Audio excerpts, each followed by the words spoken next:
নতুন বছর আসছে আর তোমরা পিকনিক করছো, মুসলমানের বাচ্চা। হ্যাঁ, তোমাদের জন্য না ভালো ব্যক্তিগুলো সম্মান পায় না খো বিধর্মী লোকের কাছে, বুঝতে পারলে কি না? তো তোমাদের মতন লোককে সাইজ করতে না, ইনশাল্লাহ আমি যদি কোনদিন গ্রামের যদি আমি কোনদিন ভালো একটা পথ পাই না, তো তোমাদের মতন মানুষকে না আমি ইনশাল্লাহ সাইজ করে দেবো।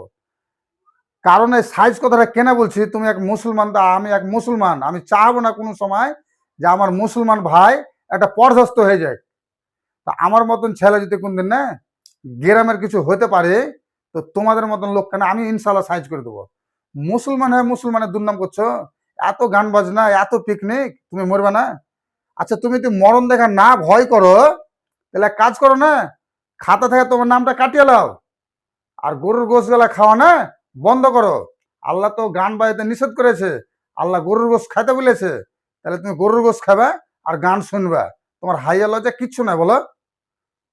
আমি যদি কোনদিন ইনশাল্লাহ গ্রামের কিছু হতে পারি কিনা, তো তোমাদের মতো লোককে না আমি ইনশাল্লাহ সাইজ করে দেবো।